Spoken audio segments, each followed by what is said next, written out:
All right then. Hello guys, Brad is here and today I am accompanied by Miss Annie. Hello, Miss Annie. Hello. Right, so Miss Annie right here is actually a graduate from Monash University in Australia. And we hope that her story of success would be able to inspire all of you guys who would like to take your studies abroad and who would like to study abroad in the future. Now, Miss Annie, can you tell me a little bit about yourself for a bit about your work or your family, perhaps? Okay. Yeah. Hello, everyone. I'm Raini, but my students usually call me Miss Annie. I'm an English teacher, and now I'm an English tutor at British English class.com, or we call it BEC. All But right. before teaching in BEC, I used to teach in English course in Balikpapan. It is called Golden Gate. And then after that, I also became an English teacher in an Islamic primary school in Balikpapan. So I have been teaching English since 2005 in several places. Wow, Yeah, and amazing. then and I graduated from Hasanuddin University in Makassar. And then my major was English literature. And then in 2017, I took a postgraduate in Monash University with LPDP scholarship. And then FADP about my schools. family, Yes. LPDP scholarship. And then about my family, now I live with my mom, my brother, and my sister in Makassar. And I'm the only one who completed postgraduate. My brother is still in junior high school. Ya, All right then. keluarga saya biasa-biasa aja. Jadi Biasa-biasa. orang tua saya bahkan nggak lulus SD karena ya Ah, tahulah dulu kehidupannya okay, kayak I gimana. see. That's Ya, understandable. ya, Yes, sorry. and I'm the first child in my family. Ya, You're the first child. All right then. But that makes ya. it even more amazing for you, yeah, for you to be able to Mhm. continue your studies until all the way until master's degree. That is Yeah, that's praiseworthy, right. Yeah, not all people can Mhm. do that, yeah. So that's a really great achievement, Miss Annie. Okay, yeah, And thank you, sir. and oh yeah, before we continue, I forgot, yeah. I am Yeah. supposed to look like an host. So yeah, I will use this. All right. Okay. You look cool. Yeah, this is more like it, yeah. Well, all right then. Ya, I think this suits me better. Ini penampilan lebih cocok buat saya mungkin ya ke sini ya. Ya, benar-benar Okay cocok then. banget. When you studied in Monash University, saat kuliah di luar negeri itu, Mm-mm. apakah you menggunakan biaya mandiri atau you melalui jalur beasiswa?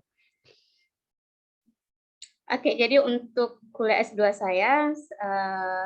saya mendapatkan beasiswa LPDP untuk program reguler untuk melanjutkan S2 di luar negeri. Jadi tahun 2016 pada saat itu saya mengajar kelas IELTS dan beberapa student di dalamnya itu mengambil kelas IELTS karena ingin apply beasiswa LPDP.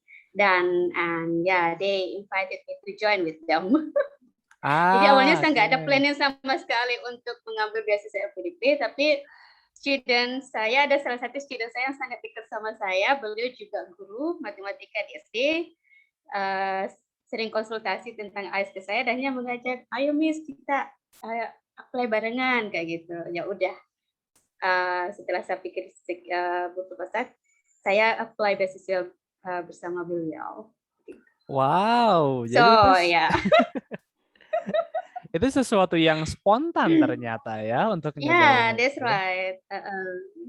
Tapi sesuatu yang spontan itu berarti persiapannya itu cukup buru-buru juga kalau begitu ya, karena kan ini kan tidak direncanakan sebelumnya ya. Berarti banyak yang harus Ya, dipersiapkan langsung benar. kan. Jadi waktu itu bahkan kalau sudah saya kan mereka sudah apply, tinggal tes IELTS-nya. Sementara saya mulai dari awal menyiapkan dokumen, medical check up segala macam. Itu kalau nggak salah nggak cukup sebulan saya harus persiapkan semua. Jadi ya karena keputusannya juga mendadak, dan mungkin kayak kurang sebulan sudah penutupan pendaftaran.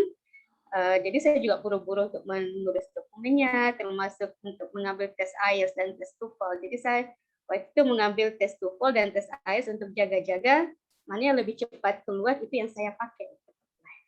Oh, bisa begitu ya. Tapi ya itu untuk Iya. berguna juga ya. Udah pernah mencoba mengambil tes TOEFL dan IELTS yang waktu itu juga ya. So that Yeah, is actually that's very right. useful. Jadi udah terbiasa, udah pernah juga. Jadi udah ada pengalaman juga. Jadi walaupun buru-buru ya udah ada basicnya ya. Kalau begitu ya. That is good That's then. right. Tapi nggak banyak loh, Miss, orang-orang yang kuliah dengan secara spontan gitu kan biasanya kan udah ada planning jauh gitu kayak, oh tahun depan mau ke sini ya. Iya, Tapi ya, benar. ya ini sesuatu yang menakjubkan ya. Ya, ada. Ya, dan kalau saya sarankan sebaiknya planning saja, buru-buru itu nggak enak banget. Jadi waktu itu saya cuma pas udah kalau bisa apply, kalau waktunya cukup ya akhirnya saya apply, kalau nggak cukup ya udah. Betul sih. So Teman-teman at saya the time kalau I just did my best. that is good actually. Teman-teman saya kalau misalkan mau misalkan ada yang spontan tuh kalau ngajak jalan-jalan kan, ayo ke sini yuk tiba-tiba kan. Ini tiba-tiba ngajak ngambil beasiswa ya, mendadak ya spontannya ya. Jadi sangat Benar. menakjubkan. That is awesome actually. And then what major did you take when you studied in Monash University, Miss Nuraini? Jadi di Monash saya mengambil Master of TESOL, itu seperti pendidikan bahasa Inggris. Jadi teaching English to speaker of other languages. Dengan kualifikasi TESOL itu kami bisa mengajar di non English speaking countries seperti di Asia atau ya pokoknya di negara yang bahasa Inggrisnya bukan bahasa pertama mereka. Artinya kualifikasi kami nggak bisa dipakai untuk mengajar di Australia, UK or America. Yeah, you're not qualified for that. All right, so it must be in a country Yeah, where the native language is not English, yeah. So that's why yeah, you have that's to right. teach from in other countries other than those three, yeah. All Yeah, right that's then. right. And how would you describe about your time studying TESOL? I mean, is it something that you are really glad to study with, or what? Yeah, for me, it was enjoyable and challenging. Ya, pertama karena background saya bukan dari pendidikan, meskipun karir saya adalah guru, tapi background S1 saya itu bukan pendidikan. Jadi yang saya pelajari itu semuanya tidak tentang metode mengajar, pendekatan dalam mengajar, dia semuanya berdasarkan pengalaman dan apa yang saya baca atau dari hasil sharing dengan teacher. Dan begitu mengambil TESOL di Monash, saya berhadapan dengan teori-teori pendidikan, about teaching method, teaching approaches, dan itu sesuatu yang sangat baru buat saya. So, ya, saya cukup struggle untuk survive waktu mengambil S2 saya di TESOL. But yeah, I learned a lot. Yeah, I learned a lot about teaching, about English teachings, about how to be a great teacher, teaching methodology, teaching approaches, and I just did my best. And I did read a lot of articles karena tugas kami itu selalu membuat essay. Wow, okay. Selalu membuat essay dan itu membuat kami harus membaca puluhan artikel untuk bisa membuat essay. Dan ya dari selama 2 tahun study di Monash di TESOL itu saya belajar banyak. Ya. Berarti But it was quite challenging for me. Ya. Berarti selain challenge itu juga memang harus rajin banget ya Bu untuk mempelajari itu ya. Karena ya to teach someone is to teach people is not something that people simply say, oh ini cuma gini doang, padahal enggak kan. There are a lot of information behind them kan, ada metodenya, ada kayak even the psychology is there as well, right? I remember this karena Yeah, that's waktu right. saya belajar di sastra Inggris ada waktu itu tuh kayak introduction to Mhm. TESOL gitu. Dia nanti Mhm. ngomongin kayak apa yang dibutuhin murid sih, ini muridnya kayak gimana contohnya, apakah nakal atau apa gitu, apa yang mau diajarin, and Yeah, there's a that's right. lot gitu. Dan itu mungkin Mhm. kayak cuman sepihan kecil doang ya dari yang you pelajarin di Monas mungkin ya. So you, Yeah, yeah, I learned a lot in Monash and from the other people who studied in Monash too. I can imagine that. That must have been a Mhm. really good experience, yeah. So all Yeah. of those things that you have learned from Monas, were you able to apply it when you are teaching right here in Indonesia? Yeah, that's right. Jadi tahun pertama saya kembali ke Balikpapan karena saya kembali ke sekolah saya dulu di SD. Saya membuat program uh, apa ya namanya CRIL, Content and Language Integrated Learning. Jadi pembelajaran bahasa Inggris untuk di mapel yang lain. Sebenarnya di sekolah saya sudah dilaksanakan, cuma saya lebih memperbaiki lagi sistemnya dengan metodenya dengan menerapkan apa yang sudah saya pelajari di kampus. Ya. Kemudian ya dan apa yang sudah saya pelajari itu saya selalu berusaha untuk aplikasikan di dalam kelas saya to my students and to my class, dan saya menyadari bahwa sebelum dan sesudah saya belajar di Monash so itu my teaching method, my teaching style, kemudian mindset saya tentang student itu jauh berbeda dengan sebelum saya ke sana. Wow, itu pasti kerasa banget ya, karena kan dari gaya mengajar Ya, dulu sampai benar. yang setelah mendapat teori, you mungkin lebih banyak memahami juga, oh ini harusnya memang kayak gini ya, ternyata setelah belajar dari situ ya. Yeah, that's right. Yeah. Misalnya gitu ya. Mm. If you can mention or if you can elaborate ya, what kind of significant change, for example, that you felt in your teaching method? Kira-kira kayak misalnya ada I perubahan apa cannot yang ini? say it. This kind of difficult to elaborate in Ah, detail. I see. Ya, Alright. cuma mungkin saya bisa bilang, dulu saya kan artinya terjun jadi guru itu cuma modal bahasa Inggris aja, gitu kan. I Betul, mean, I betul. don't have any knowledge about uh, the what is teaching. I mean the philosophical meaning of teaching, gitu kan. Yep. Artinya saya tahu bahasa Inggris, ya udah saya ngajarin gini loh bahasanya ini past tense present itu kayak gini gitu. Correct. No method, ya no technique at all gitu. Yang paling penting itu student ya senang di kelas saya, ngerti udah. Oke, saya anggap saya berhasil. Ternyata nggak seperti itu.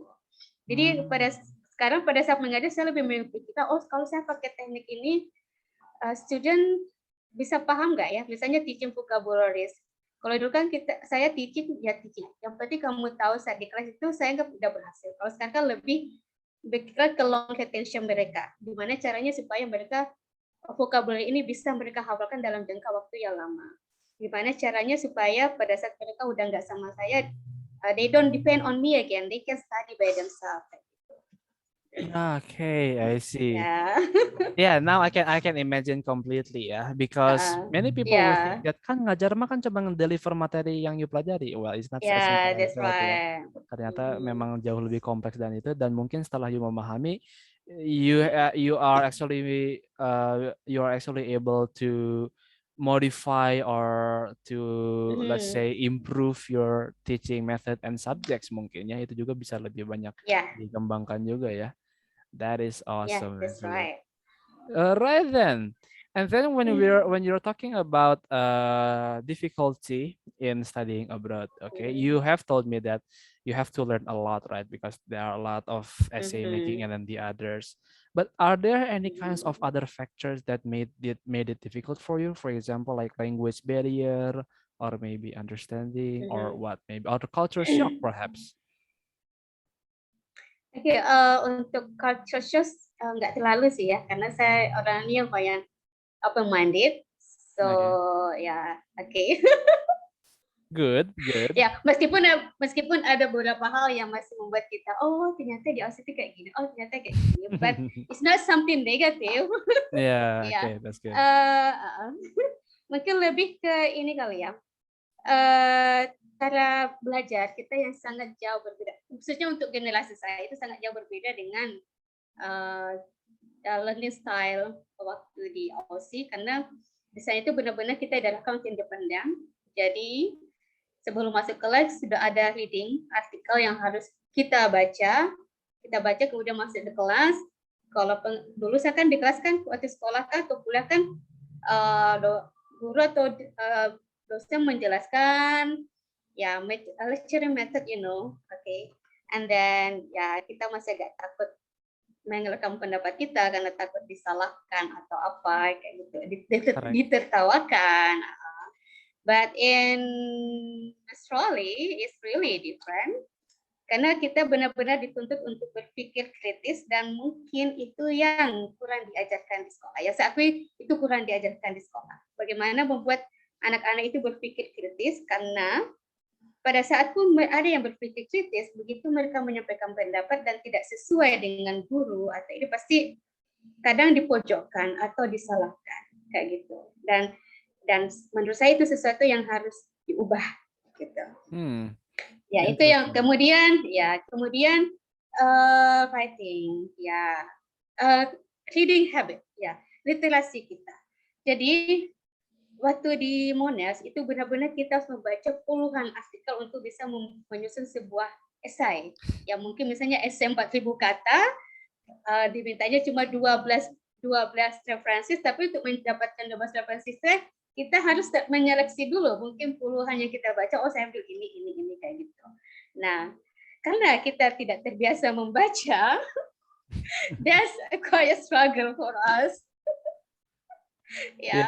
Tidak terbiasa membaca, tidak terbiasa menulis, khususnya academic writing, bagaimana menuangkan pikiran ide kita dalam bentuk tulisan, dalam bentuk academic writing, that's quite struggle. Jadi pada saat kita, khususnya saya ya, mendapatkan feedback dari dosen, itu komennya ya idenya kurang kritis.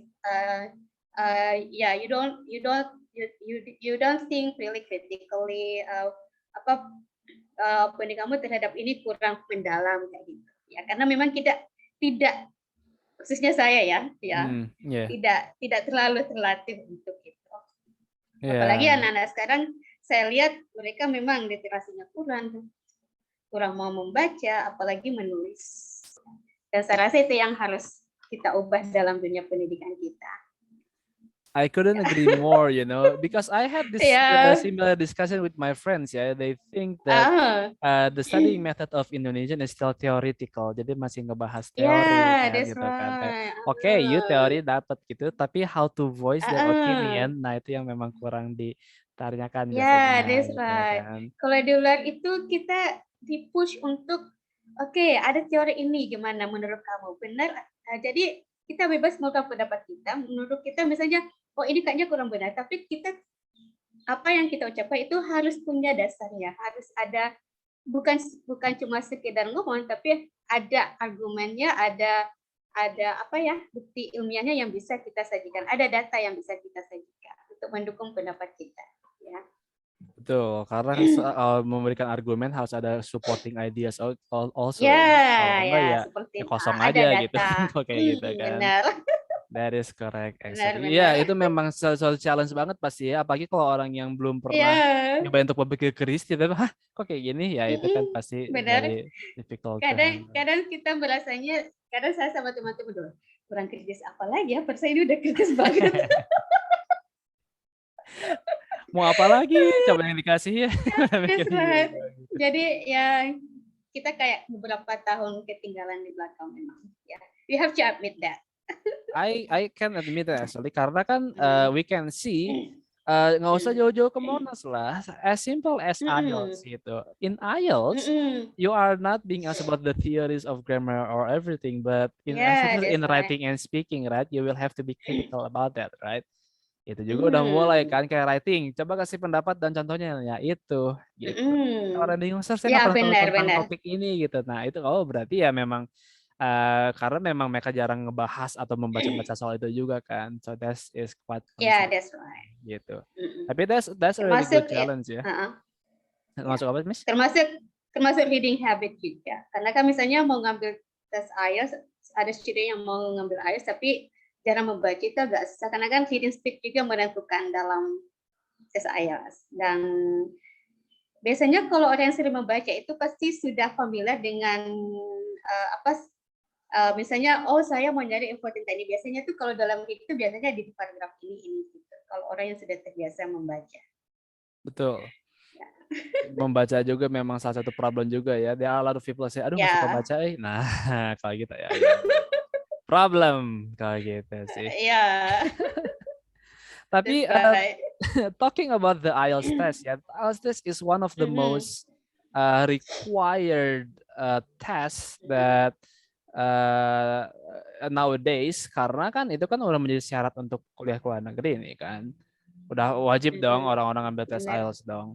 If I may ask, when you took the IELTS test in the past, what kind of experience did you have? Atau enggak, how did you feel about taking the IELTS test, Miss Nuraini?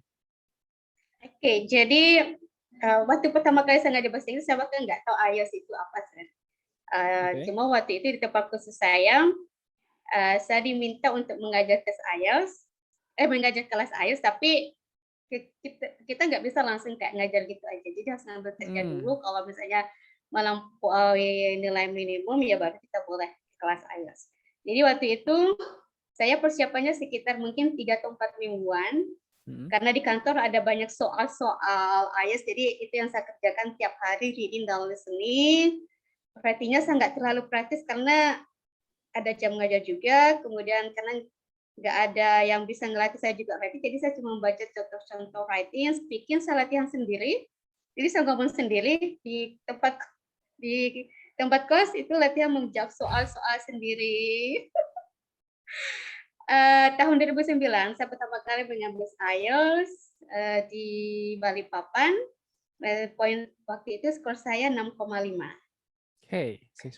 Ya, karena saya memang suka reading, jadi reading saya yang paling tinggi waktu itu saya dapat 7, kalau nggak salah ya, 7.0 untuk reading. Dan saya jatuhnya di writing, karena ya memang I know that is my weakest skill. Ya.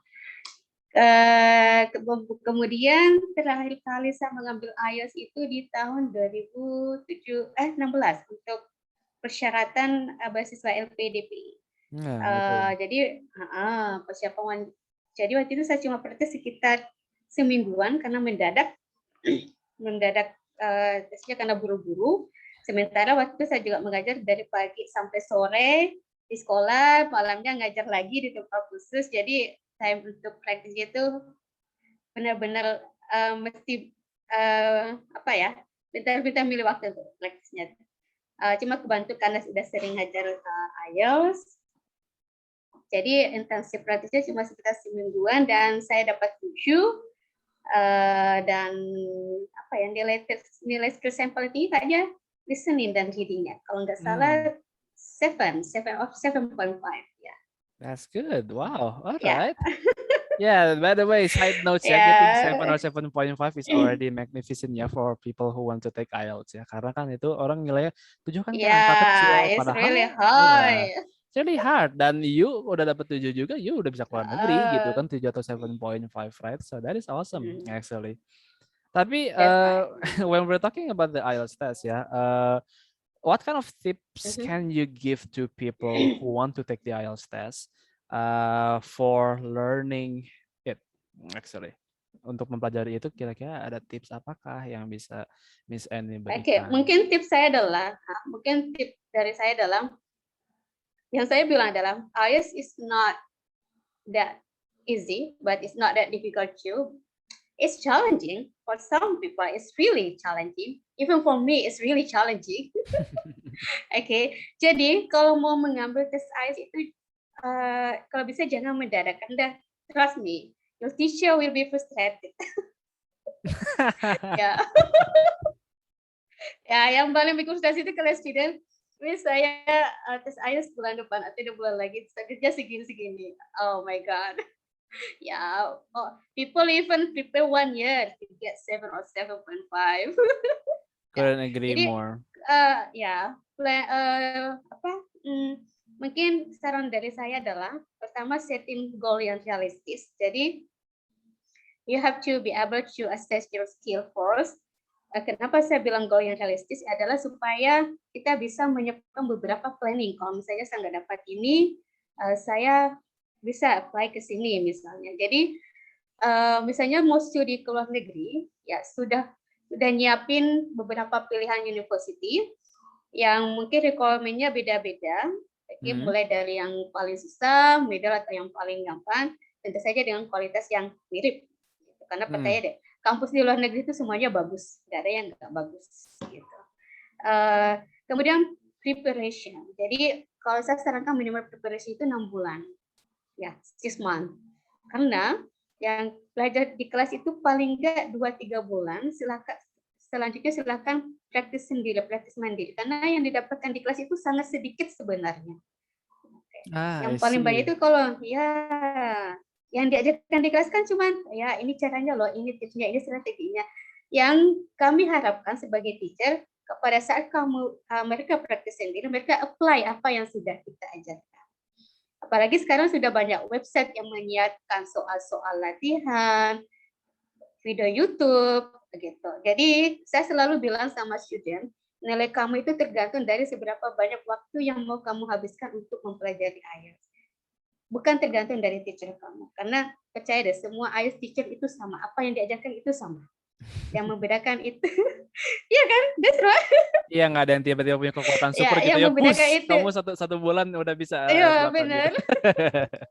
Ya, benar. Sebenarnya kembali ke student masing-masing. Seberapa intensif mereka belajar IELTS. Saya punya teman yang student dulu yang pada saat saya mengajar beliau itu basic banget bahasa Inggrisnya. Tapi yang saya salut dari beliau adalah beliau itu belajar IELTS setiap hari karena kita jadi dekat. Beliau yang mengajak saya untuk belajar pelajar Filipina. Jadi sering konsultasi ke saya. Itu saya tahu beliau itu pulang dari ngajar sekolah itu sampai tengah malam belajar, sampai beli buku itu belajar, sampai tengah malam itu latihan sendiri. Dan akhirnya dia dapatkan beasiswa LPDP, dia dapat Fulbright. Jadi beliau mendapatkan 2 beasiswa. Dan setelah mungkin hampir setahun kayak gitu. Ini cerita yang menginspirasi banget ya. Ini kan tentang orang yang memang mempersiapkan dirinya dengan sangat serius gitu ya. Jadi kan kuncinya I can summarize from your orang-orang yang memang orang-orang yang memang apa? Jadi benar-benar kalau maksudnya ya benar-benar harus mau apa ya, effortnya mesti luar biasa. I agree. Jadi kalau misalkan if I can summarize from you ya, jadi kunci yang pertama adalah setting goals ya, karena IELTS itu bukan sesuatu yang bisa direncanakan untuk seminggu atau bahkan sebulan aja belum bisa gitu mungkin. Paling lama itu mungkin setengah tahun ya. 6 bulan oke lah. Setahun lebih bagus lagi gitu. Tapi kalau mendadak of course not gitu. That's right. Betul. Second key itu mungkin belajar itu harus dari diri sendiri juga ya. Karena kan people will learn the technique from teachers or tutors, but they will have to improve their raw skill as well, right? Kemampuan mereka sendiri juga itu mereka yang latih sendiri. Jadi dengan melakukan exercise gitu. Kalau misalkan orang-orang cuman belajar dari les tapi di luar lesnya nggak belajar, that would be problematic, right? Nah makanya itu kan jadi kita memang harus balance juga ya antara you belajar teknik dari tutor dan juga memperkuat diri sendiri dengan mempelajari atau mengerjakan tes IELTS, soal-soal IELTS sendiri juga gitu. That's what I get from you ya. I think that's a really good tip.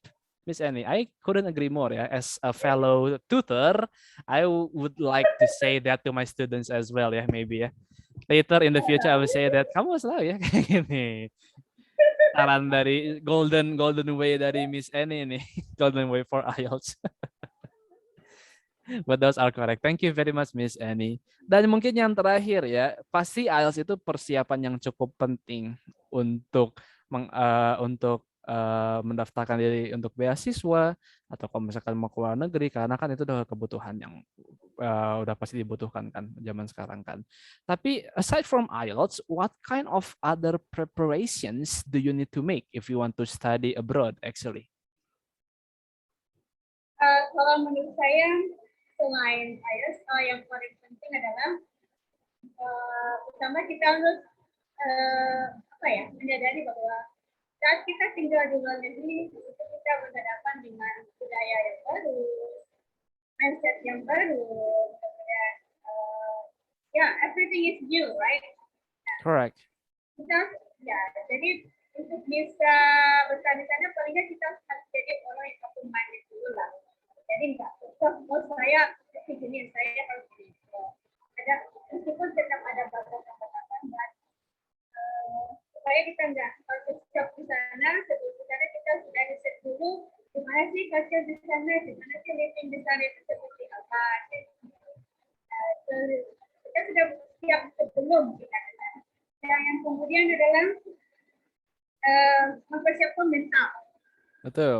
Ya, saya itu yang paling penting ya. Karena namanya saat kita keluar luar negeri, apalagi kita dari beasiswa yang mengandalkan dana dari beasiswa, pada saat kita di sana kita harus mempersiapkan mental kalau terjadi apa-apa dengan keluarga kita. Jadi dari pengalaman saya, di tahun pertama saya kehilangan adik saya, di tahun kedua saya kehilangan ayah saya, dan itu benar-benar breaking my mental. Dan tapi tentunya sebelum saya sudah diskus dulu dengan keluarga kalau saya ada apa-apa nanti kedepannya akan ini. Jadi kita tidak really affect my studies dan tetap bisa menentukan studi saya. Tapi karena pada saat kita di sana, artinya anything can happen in our family in Indonesia, right? Ya. Correct. Dimana supaya apapun yang terjadi itu bisa mempengaruhi diri kita. Karena apalagi kalau kita diajak itu ada beban moral yang kita takut. Tidak kalau kita yang mandiri ya. Betul. Mungkin selanjutnya adalah harus bisa menerima bahwa pada saat kita di sana learning method itu sangat berbeda. Ya mungkin yang biasanya nggak suka membaca di sana mau nggak mau harus baca artikel. Yang awalnya nggak suka writing mau nggak mau di sana harus nulis essay mungkin. Ya kita berada di depan laptop tiap hari. Ya. Jadi bukan cuma ayatnya, tapi gimana mempersiapkan mental kita itu yang paling penting. That's correct. That's good, Miss Enid. I couldn't agree more ya. Apalagi kalau tentang mengubah mindset ya. Jadi cara belajar kita harus sudah mulai berubah gitu. Kalau misalkan kita mau belajar di luar negeri, we have to prepare our mental as well ya. There are a lot of things that can happen ya during our studies ya. So that's why we have to prepare for the best or for the worst gitu kan. Jadi in any kind of situation kita tetap harus menjalankan karena we are on a scholarship program, kita harus pas gitu lulusnya 2 tahun ya 2 tahun gitu. Nothing more, nothing less gitu kan. So that's why we have to be prepared for that. Karena ya kemarin juga ada soalnya teman saya juga, murid saya yang dulu sama dia lagi kuliah di Sydney sekarang. Tapi baru kemarin ayahnya meninggal gitu saat dia sedang keluar luar negeri itu. Gitu. Itu kan mungkin sesuatu hantaman besar kan untuk orang-orang dan that is every person's worst nightmare gitu. But I hope that he will be able to continue just like you did. Yeah, it means that you are strong, to be able to continue during those kinds of conditions. So that makes you formidable. Itu jadi kuat banget sih, Miss Annie. That is good.